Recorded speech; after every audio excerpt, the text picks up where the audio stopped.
اللہ نے آدم علیہ السلام کے دو بیٹوں کا بھی یہاں بڑا دلچسپ واقعہ بیان کیا. وَاتْلُ عَلَيْهِمْ نَبَأَ بَنِي آدَمَ بِالْحَقِّ، فرمایا آدم کے دو بیٹوں کا بھی تذکرہ کیجئے حق کے ساتھ، ٹھیک طور پر. آدم علیہ السلام کے بہت سارے بیٹے تھے، ان میں ایک بیٹے کا نام قابیل اور ایک کا نام حابیل. قابیل قاتل تھا، قاف لگا ہوا ہے نا، اس سے یاد رہے گا، ورنہ یاد نہیں رہتا قتل حابیل نے کیا تھا کہ قابیل نے. تو اللہ فرماتے ہیں اذ قربا قربانا فتقبل من احدهما ولم يتقبل من الاخر، دونوں نے قربانی پیش کی، ایک کی قربانی قبول ہو گئی، دوسرے کی رد ہو گئی. پہلے زمانے میں یہ طریقہ تھا، جس کے جانور کی قربانی اللہ قبول کرتے تھے آسمان سے آگ آ کے اس کو کھا کے ختم کر دیتی تھی. یہ پہلے ہوا کرتا تھا، یہ اللہ کی ایک نشانی تھی. تو مفسرین نے واقعہ بیان کیا ہے کہ دونوں نکاح کرنا چاہتے تھے. حابیل کی جہاں شادی ہو رہی تھی وہ لڑکی تھی بہت زیادہ خوبصورت، قابیل اس پہ عاشق تھا. تو قابیل نے اس لڑکی کی لالچ میں اپنے سگے بھائی حابیل کو قتل کر دیا. اسی لیے علماء نے کہا ہے کہ یہ جو قرآن میں آتا ہے نا زُيِّنَ لِلنَّاسِ حُبُّ الشَّهَوَاتِ مِنَ النِّسَاء، سورہ آل عمران میں، کہ ہم نے انسانوں کے لیے سب سے محبوب چیز عورت کو بنایا ہے. والبنین، اس کے بعد اولاد کو، پھر والقناطیر المقنطرہ، اس کے بعد دولت کو. تو سب سے زیادہ جو فتنے کی بھی چیز ہے نا، کیونکہ انسان کی طبیعت سب سے زیادہ کس کی طرف مائل ہوتی ہے؟ عورت کی طرف. یہاں آ کے بڑے بڑے لوگ ڈھیر ہو جاتے ہیں. تو اس لیے یہ سب سے بڑی نعمت بھی ہے اور سب سے بڑا فتنہ بھی ہے. اگر حدود اور شرائط کے اندر ہو، آپ تمیز سے نکاح کا پیغام بھیجیں، قبول ہو جائے ٹھیک ہے، نہیں ہو جائے تو پتلی گلی سے نکل لیں. یہاں تک معاملہ ہے تو ٹھیک ہے، نکاح ہو جائے تو بہت اچھی بات، نور علی نور، اس کی برکتیں حاصل ہوتی ہیں، زندگی سکون میں آ جاتی ہے. اور نبی صلی اللہ علیہ وسلم فرمایا لن تری للمتحابین مثل النکاح، محبت کرنے والوں میں نکاح سے بہتر کوئی چیز نہیں ہے. اولاد ملتی ہے، زندگی سکون میں آ جاتی ہے. لیکن ام للانسان ما تمنا، دوسری طرف اللہ نے یہ بھی فرمایا ہر وہ چیز جس کی تم تمنا کرو گے وہ تمہیں ملے گی نہیں، کیونکہ یہ دنیا ہے، یہ جنت نہیں ہے. تو اب یہ نہیں کہ آپ کو جہاں بھی عشق ہو گیا تو اب آپ کو مجھے تو ملنی ہے، یہ ایسا نہیں ہوتا بھائی. یہ دنیا ہے، یہ جنت نہیں ہے. کچھ چیزیں مل جائیں گی، کچھ نہیں ملیں گی، کچھ صبر کرنا پڑے گا. تو نیک لوگ کیا کرتے ہیں؟ سب سے پہلے نظر کی حفاظت کرتے ہیں تاکہ عشق معاشقے کی نوبت ہی نہ آئے. عشق معاشقے کی نوبت آئے گی پھر پتہ نہیں وہ ملے نہ ملے، کیونکہ لوگ کہتے ہیں نا دل کا تو کوئی کنٹرول تو ہے نہیں، وہ کسی پہ بھی لٹو ہو سکتا ہے. آپ کی دکان پکوڑوں کی ہے، لٹو ہو گیا ایسی لڑکی پہ جس کے ابا کی کاروبار کروڑوں کا، تو آپ لٹو ہو، وہ تھوڑی لٹو ہوں گے آپ کے اوپر ٹھیک ہے نا، وہ تھوڑی لٹو ہوں گے، ان کو آپ پسند نہیں آ رہے.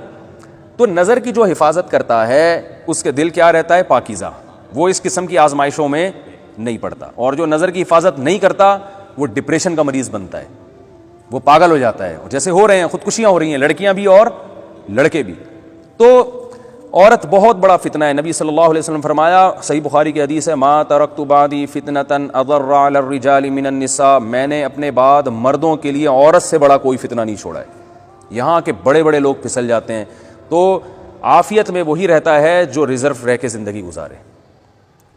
بھائی لڑکیوں سے فری ہونے کی چندہ ضرورت نہیں ہے، ٹھیک ہے نا. نکاح ہوگا اپنی بیوی سے محبت کرو، اور اگر مزید نکاح کرنا چاہتے ہو تو عدل کی شرط کے ساتھ اللہ نے مزید نکاح کی اجازت دی ہے. تو لیکن ناجائز کی طرف جانا، اس سے وہی ہوگا جو قابیل اور حابیل کے درمیان ہو. تو کیا ہوا کہ اپنے سگے بھائی کو قتل کر دیا، جو پیغمبر کا بیٹا حابیل. اور قتل کرنے سے پہلے اس کو دھمکی بھی دی کہ کیا کہا کہ پھر چونکہ اس میں حابیل حق پر تھا، قابیل غلطی پر تھا، تو دونوں نے قربانی پیش کی، تو حابیل کی قربانی قبول ہو گئی، قابیل کی رد. اس سے اور جیلیسی میں آ گیا، غضبناک ہو گیا، میری تو بے عزتی ہو گئی. تو حسد میں آ کے بجائے اپنی غلطی تسلیم کرے کہ بھائی اس کا حق ہے، میرا رائٹ نہیں ہے، تو میں صبر کروں، اللہ تعالیٰ میرے لیے کوئی اور انتظام کر دے گا. اور یہ دنیا ویسے ہی مسافر خانہ ہے، یہاں آپ کو اگر خوبصورت بیوی مل گئی تو بھی مرمرا کے ختم ہی ہو جائے گی، نہیں ملی تو بھی کیا ہونا ہے. تو لیلا مجنون آج کل ہیں مارکیٹ میں، کہیں نظر آتے ہیں؟ بتاؤ بھائی، بڑے قصے تھے عشق کے اور یہ تھے اور چاند سے ستارے، وہ اپنے کہیں لیلا کئی قبر میں ہڈیاں کیڑوں نے کھا کے ختم کر دی ہوں گی، اور مجنون صاحب مارکیٹ سے وہ بھی کیا ہے آج کل طویل صدیاں ہو گئی مارکیٹ سے شارٹ چل رہے ہیں، صرف ان کی شاعری چل رہی ہے. مجنون مارکیٹ میں کیا ہے حقیقت ہے. وہ اپنی قبر میں بڈھی ہو کے مرا کے ختم، اور یہ اپنی قبر میں بڈھے ہو کے، ان کی شادی ہوئی ہو یا نہیں ہوئی ہو، نہیں ہوئی ہوتی تو بھی انجام ہوتا، ہو چکی ہوتی تو بھی انجام ہوتا. تو اس لیے دنیا مسافر خانہ ہے، اس میں اتنا ٹینشن لینے کا نہیں ہے. کوئی چیز نعمت مل جائے ٹھیک ہے، نہیں ملے تو بھی ٹھیک ہے، صبر کرو، گزارا کرو. بڑے بڑے لوگ ہم نے دیکھے ہیں، ان کو ان کے مطلب کی بیویاں نہیں ملیں، لیکن انہوں نے کہا یار بس جو شادی ہو گئی وہ گزارا چلاؤ یار، یہ آخرت ہے اصل، تو ہورے مل جائیں گی، کوشش کرے اچھی سے اچھی ملے. نہیں ملے نہیں ملے تو کیا ہے، جو ملے بس وہی ٹھیک ہے. صحیح ہے نا, اس پہ گزارا. ہمارے حضرت فرمایا کرتے تھے جو اللہ نے بیوی دلا دی سمجھو کہ اللہ کے علم میں میرے لیے اس سے زیادہ بہتر کوئی تھی نہیں, اس سے زیادہ خوبصورت, اس سے زیادہ بااخلاق, چاہے وہ کیسی ہو, لیکن بولا وہ دوسروں کے لیے, میرے لیے یہ والی سب سے اللہ کے علم میں بہتر تھی. تو پھر اللہ اس کو بہتر بنا بھی دے گا, کیونکہ حدیث میں آتا ہے جو اللہ سے جیسا گمان رکھتا ہے اللہ اس کے ساتھ ویسا معاملہ رکھتے ہیں. اگر آپ یہ گمان رکھو کہ میری قسمت پھوٹی تھی جو مجھے یہ ملی تھی, ٹھیک ہے نا, تو پھر اس کا مطلب یہی ہے کہ پھر واقعی آپ کی قسمت کیا تھی, پھوٹی ہوئی تھی. تو شکر ادا کرنا چاہیے.